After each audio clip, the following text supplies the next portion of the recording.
Unang bungad pa lang natin, ayan, kung saan tayo nag-park. Ayan, di ba, ang daming kalat na basura. Kasi ang daming ang kalat, oh. Mga bote-bote, plastic bottle, grabe yung iniwan nilang kalat dito. Yung dating masiglang, ano, pasyalan, food park. Wala na, knockdown na. Eh, paano ba naman kasi?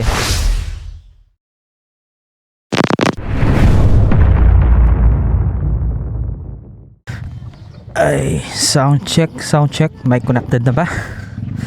And on muna natin yung intercom. Nako na yung sa'yo, be? Nako na yung sa'yo? Sound check. Tarandawa mo na ako. Alright, intercom connected. 4:43 in the hapon. Ayan, July 21. So meron lang tayong short ride.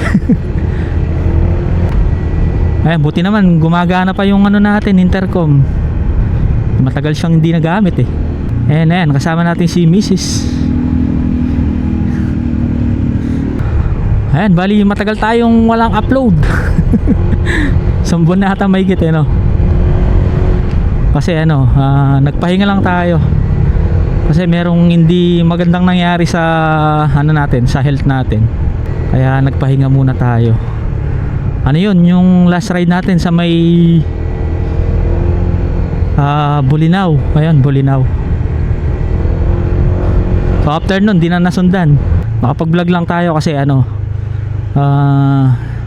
meron kaming family vacation. Ayan, yung side ni Mrs.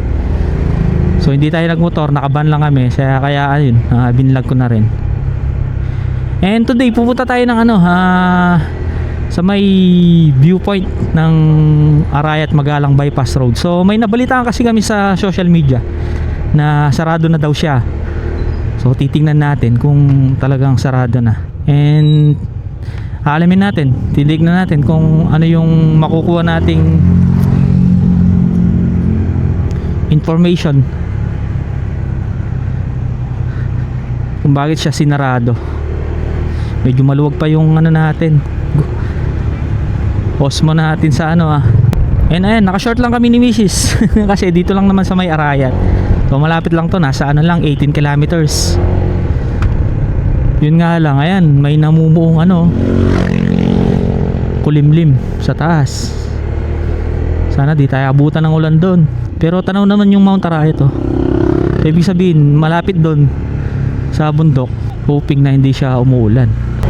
Marunong pa kaya tayong magpalipad ng drone. Tagal-tagal na rin tayong hindi nakapagpalipad ng drone eh. Grabe, dahil matagal tayong hindi naka-helmet. Parang sakit ng ulo ko pag nakasuot yung helmet. Hindi mabigat yung helmet natin.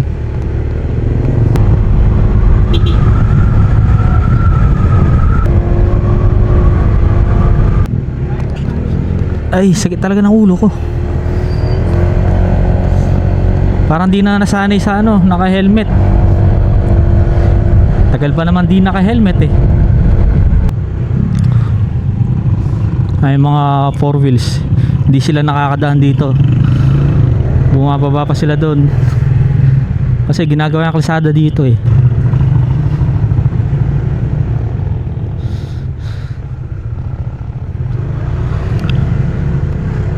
Ang tanong, kailan kaya matatapos? Nagkulap kasi itong na to eh, itong digay na to. Malapit kasi siya mismong ilog. Nagka-crack. Tagal na yan eh, ngayon pa lang ginagawa.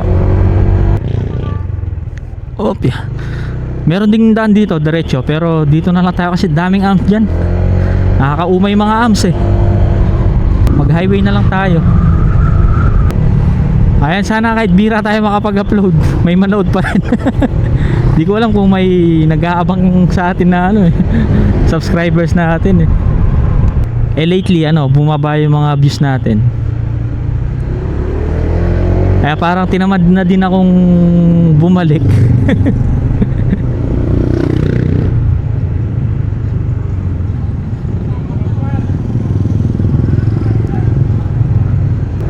May kasama ba tayo? Parang wala tayong kasama. Iniisip ko si AJ.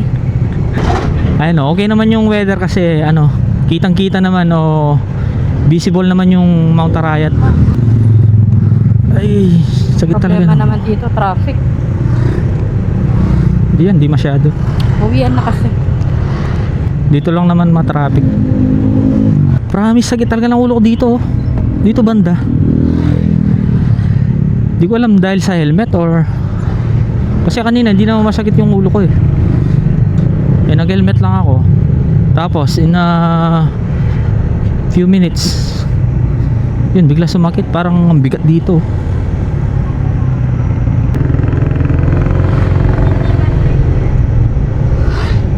Bakit kaya masakit? Dito be. Vertigo. Kaya high blood. Pero pag ginawa ko yung helmet ko ganito, parang nawawala siya oh. Buti na lang pala magaan yung gamit nating helmet na SEC. Kasi yung mga spider, ay napakabigat nun. What more pa kaya kung ganong kabigat yung helmet. Confirm nga sa helmet oh, kapag ginaganito ko siya, nawawala yung sakit. Nagpapapalit na. Papapalit na. Problema, wala pang pampalit. wala nang nanonood sa atin eh. Pag nagkaroon tayo ng maraming views, may pambili tayo. Isa pa sa nakakatamad mag-ride siya yan, yung gas ang taas pa rin no. Sa 26. Parang nagtaas yata ngayon eh, July 21. Ito nga lang problema dito, traffic. Pag sa highway ka, pag ganitong oras, ay kahit saan yata di mawawala yung traffic na yan. Guys, sa mga makakapanood ng video natin na taga-Arayat, ay may i-share akong dito, may binibilhan akong gulong dito eh, napakamura. Alam ba, magpapalit kayo ng gulong, dito na lang kayo magpapalit. Turo ko. Dito lang siya mismong kalsada na to eh. Plasang Luma pa yata to, no be? Tama ba? Ayan, after siya ng Holy Trinity. And then lalagpasan nyo rin itong Cleantech na gas station. Pati pala itong Inok. Ayan, lalagpasan mo siya. Ayan, dito, malapit na dito. Ayan, dito guys, ito. Tabi siya ng Dongcheng. Ayan, dito guys. Mura yung dyan, mga gulong nila. Kasi yung mga ibang bis na halimbawa pangharap na gulong, nasa 1 to lang. Sa iba, mabibili mo yun, nasa 1.5 eh, 1.6 ganun. Bali papuntang papuntang San Juan Banyo or kung papunta ko yun ng Nueva Ecija. San Agustin na. Ito, San Agustin na to. Yun, yung kanina. So yan, bali yung sako pala nung barangay, San Agustin. Basta dito sa highway na to, sa Maharlika. Jose Abad Santos Avenue. Saan magaling Maharlika? Saan magaling yun? Meron yun, Maharlika Highway. Oo nga, saan mo nga na, bakit napasok sa isip mo? Malayo. Hindi kasi sa Nueva Ecija, Maharlika Highway eh. Yan, nabanggit ko yung Nueva Ecija. Ayan, Jose Abad Santos Avenue. Papuntang Nueva Ecija. So turn left na po tayo dito. Let's go. Hanggang ngayon di pa rin na itong ospital. Sabi papagawa to. May aasahan pa ba tayo? Alam naman yung gobyerno. Sana unang i-upgrade yung mga yung mga employee. Oh, dapat lang ganun. Parang sila pa yung may-ari ng ospital. Ayun na yung Mount Arayat. Susungit. Bawal ka magtanong ng 2 beses. Dapat isa lang.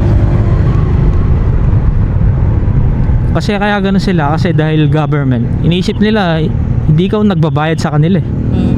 Kaya ganun sila. Pero dapat, balitad nga dapat eh. Kasi nasa public ka, public service eh. Kaya feeling nila, yung mga nasa public, feeling nila sila yung boss eh. Oo, ganda ng Mount Arayat talaga, no? Buti visible siya ngayon.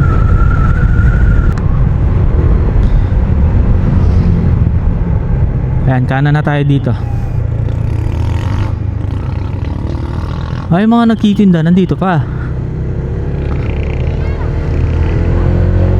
Wow, green na green yung bundok ngayon ah. Dahil nag-uulan-ulan na. Dahil pa rin nagtitinda, no?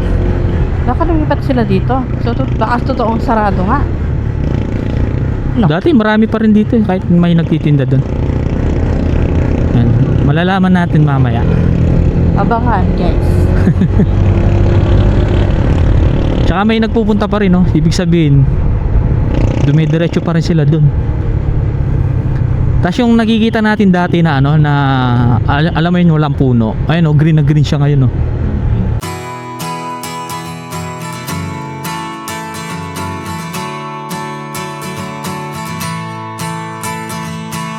Call me Let's go! wide-eyed, simple-minded. I've been Daming damo ngayon, no? blinded. I'm on a Dahil nag-uulan-ulan na. merry-go-round. I got this fever, baby, going through my body. Nagsitaasan yung mga I feel damo, like eh. shaking the ground. Ito parang malapit na matapos talaga to, pero nag-ooperate na yata sila, no? Like I bother, there's no other. I'd Nasa kabilang beg, side na tayo borrow, ng and bundok. steal. I Kaya nga, wanna ang do ganda, oh. right by you. Can't you Pag see dito, para I'm sa- burning dito pala yung the way imbakan you ng basura. make me feel. Oh, 'cause my heart, Ayan, kung malapit ka lang dito sa Arayat, oh baby, naiinip ka sa bahay, ayan, I'm begging meron kang motor. please, won't you Gusto mo mag road trip, ayan, pwede dito. shake Kaya kamusta na? down my spine. Nakyahan ka? Oo. Every time, can't you Hanggang saan na kay ate? my heart takes over. Parang tatlo yung bundok, oh. Ganda rin kasi ng kalsado, oh. Tapos ang lawak pa niya. Yung bundok dito para siyang tatlo na magkakatabi. Plain and simple, show a Kaya nga, eh. little. O, diba? Ang ganda magpatakbo, eh. See who I am, I'm on a Gandang tightrope, pumiga. baby. Step by step, I wonder if only you'd understand. Parang ngayon ko lang din napansin, no? My heart Tatlong ano pala yung bundok. Yan, oh. Ayun, oh. Dati dalawa lang nakikita ko. Kaya nga, eh. breaking on my knees. Won't you listen, my hands Napaka-magical din ng ano, Mount Arayat. Ano kaya nasa gitna? It happens every time. Can't you see that my heart takes over?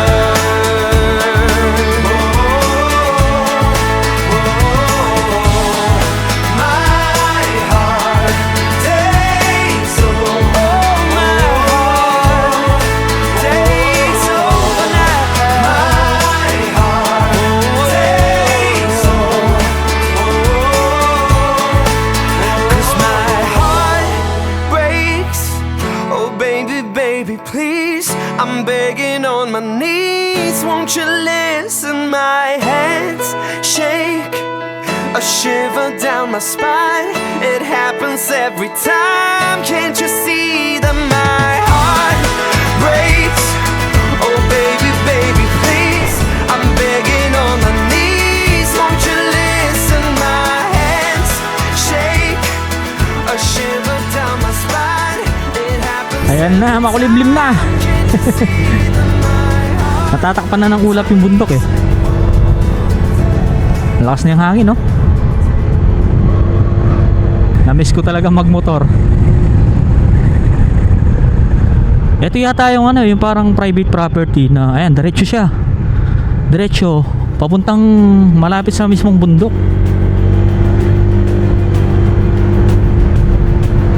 Ayan, papakita natin sa drone. Napakaganda niya, diretsong kalsada, eh. Kala mo, paakyat siya ng mismong ano, bundok Arayat, eh.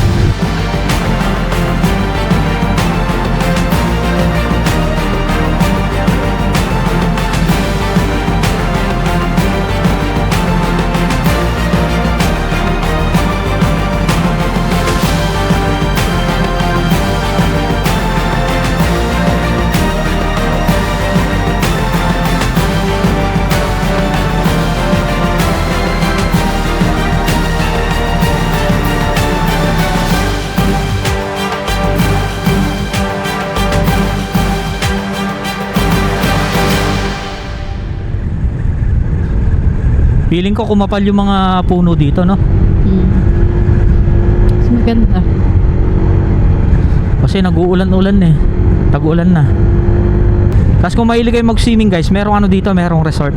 Ayan, na-i-vlog na rin natin yon. Actually, nakailang balik na tayo dito eh. Nakailang vlog na tayo dito. Ayan, yung pangalan ng resort, ano, Keng Sibul. Tuturo ko mamaya kung saan yung ano, entrance nya. Kung mahilig kayo sa mga natural water, ayan, mag-e-enjoy talaga kayo dun. Dami ng daan na maliit na kanto na ginawa nila, no? So, ang dami ng mga ano, mga naging private ano, property. Dahil nagkaroon ng kalsada dito, nagbebenta yata yung mga lupa dito eh. Ayan dito. Tama ba dito? Oh, dito. Ayan, pasok kayo dyan. Ayan, paket. Tapos may ano dyan, may resort. May dalawa siyang pool. Tapos yung mismong Sibul. Ayan, yung bukal. Wala na nga be. Nakikita ko no, wala. Tahimik na. So di natin alam no kung bakit nagsara. So malaki yung posibilidad na dahil makalat. Kasi ganyan naman yung mga Pilipino eh. Pag may mga bagong bukas na food park, pasyalan, pinupuntahan tapos kinakalatan naman. Niiwan nila yung mga kalat nila. Kaya ayun ang resulta. Nagsasara talaga. Wala na nga. Pero yung mga banderitas nandito pa oh.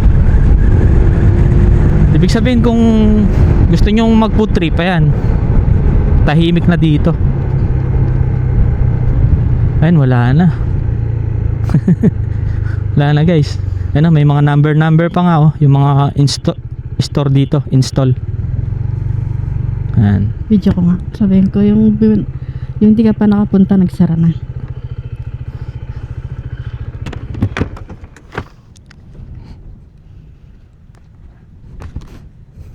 Eto guys, alam ko na yung dahilan. Ayan. Unang bungad pa lang natin, ayan, kung saan tayo nag-park.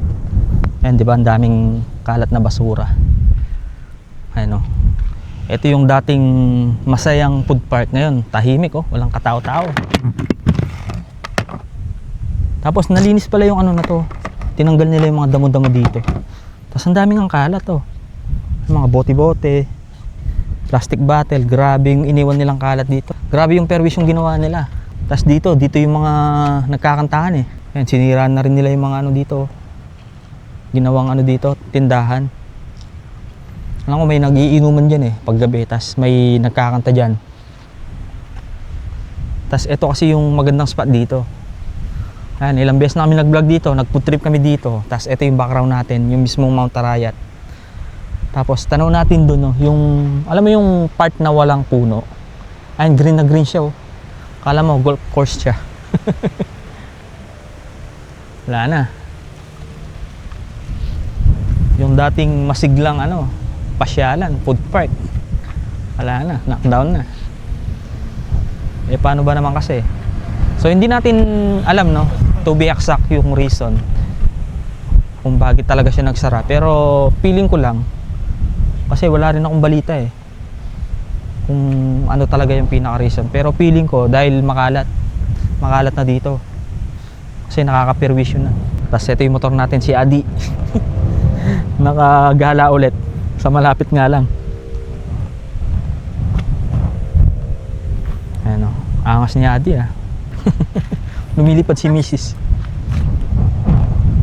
Nakakapag-picture na kayo na solo. Nakakapag-picture na daw kayo na solo. Tapos yung ano na doon, yung signage doon na Arayat Viewpoint, nawasak na. O baka lumipat nga doon yung mga nagtitinda dito. Baka ano, gagawin sana tong ano, baka may gagawin sila dito dahil nagbukas yung ano dito, yung food park. Kaya lang, ayun, nagsara. Pero di na, di pa nabubuksan, nagsara na. Pero di natin alam kung ano yung private ba to o may balak sila dito. Nandiyan na nagbebenta dito. Magkano dito? Mahal na yan sigurado. Kasi pag na-discover yung isang lugar, nagmamahal eh. Lalo na pag ginawa nila ng kalsada, mga establishment. Nagmamahal yung mga ano, mga property. Tingnan natin mamaya yung dulo nito. Kung may nagbago. Titingnan din natin yung dulo kung may progress nga ba. Pero feeling ko wala. Talagang wala akong inaasahan sa kalsadang na to. Wala akong inaasahan na mabilis na action. Actually, mapapaisip ka na lang eh. Kasi yung sa tawag dito, Dinggalan Baler Road, yung pinuntahan namin dati yun eh. Nung pumunta kami ni Mrs., ano pa lang siya, ilog, wala pang tulay. Kaya lang nung nakaraang buwan, biglang nag-post yung ano, yung taga Dinggalan. Ayun, tapos na yung tulay. Tsaka lawak na ng nagawa nila. Biruin mo yun ha. Yun, kalsada na yun. Dinadaan nila sa mismong bundok. Mas mahirap yung construction. Pero ang bilis nilang gumawa. Dito, di naman sa mismong bundok eh. Pero bagal. Hindi ko alam kung ano yung mabagal. Budget ba o yung gumagawa. Para siyang haunted road. Simulatan pa na. Kaya nga eh. Ayun, talagang iniwan na lang yung basura. Tara, palipat tayo ng drone para mapakita natin yung aerial view. Kasi ang ganda ng bundok oh. Ang baba ng ulap.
Ay, tara puntahan natin yung dulo.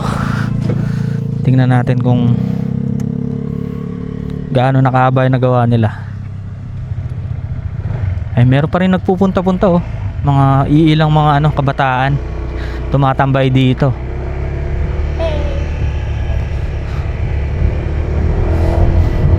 Tapos ito yung dito, paliko.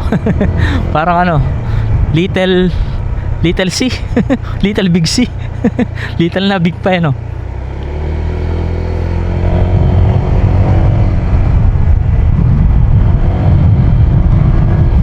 Yung makulimlim na eh. Lakas ng hangin. Napapahid si Pagaspas.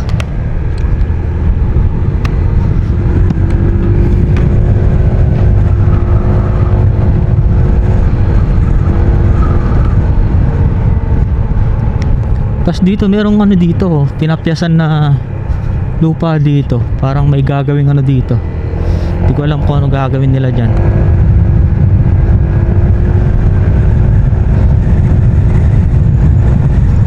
Tsaka dito, pinatag nila. Ito mga puno na to, tuyo pa rin kahit nagulan-ulan na. Ay, may may mga dahon na, konting dahon. Tapos may mga nakalagay na ng mga private property. Dami na yata nakabili na lupa dito. Ayan, kung tambay lang yung hanap mo, pwedeng pwede to palag na. Ganda rin kasi ng vibes eh. Ayan papaligiran tayo ng bukid. Dapat dito yung follow.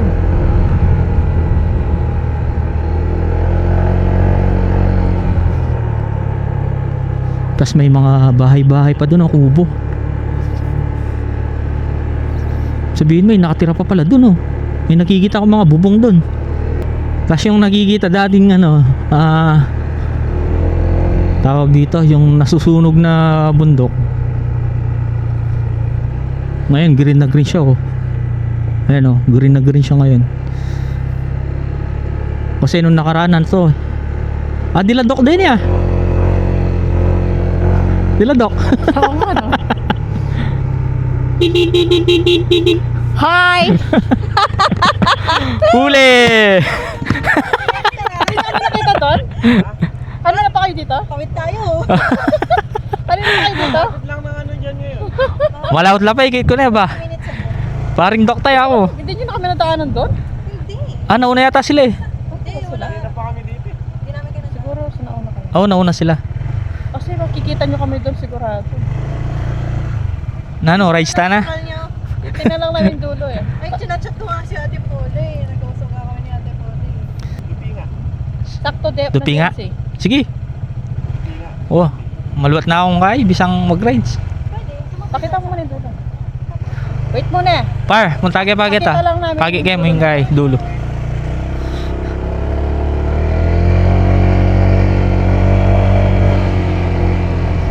Oh, wow, wow. Parang pwede ko dito rin yun. Hindi, lampas na dito eh. Konti lang eh. Doon pa tayo. Ay, tagus na oh. Tagal talaga matapos nito. Feeling ko may daan na dito eh. Tagus na yan. Papuntang Turo. Super rainy na doon. Oo. Kaya lang, rough road na yung madadaanan mo dyan. Pero ano yan, passable yan. Si Clicky nga, dumaan dyan eh. Hindi mismo dito, pero ano yan, karugtong siya ng daan papuntang ano, Barangay Turo ng Bayan ng Magalang.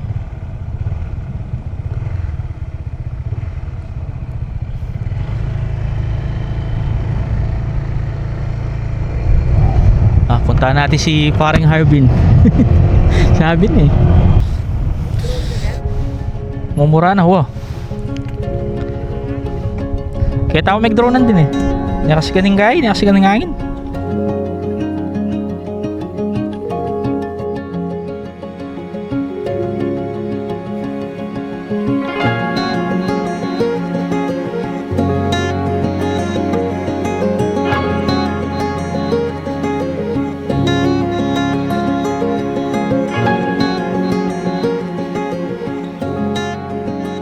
Ay, grabe yan yung ulan oh. Itim na itim na. Baba na.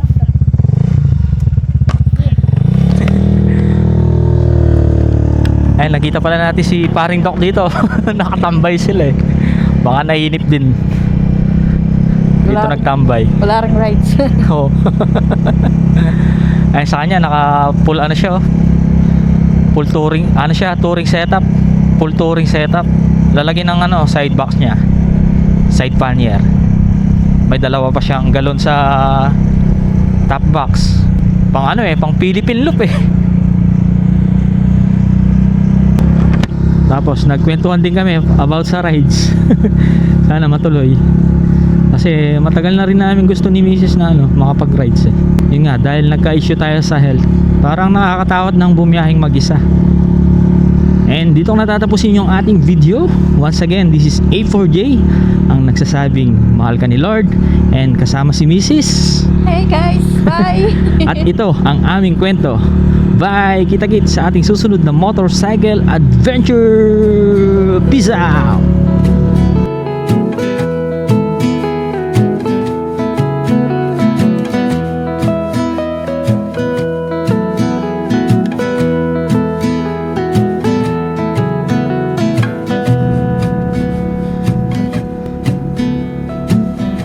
Tignan nyo naman oh, baba ng ulap oh. Tapos may kidlat-kidlat pa.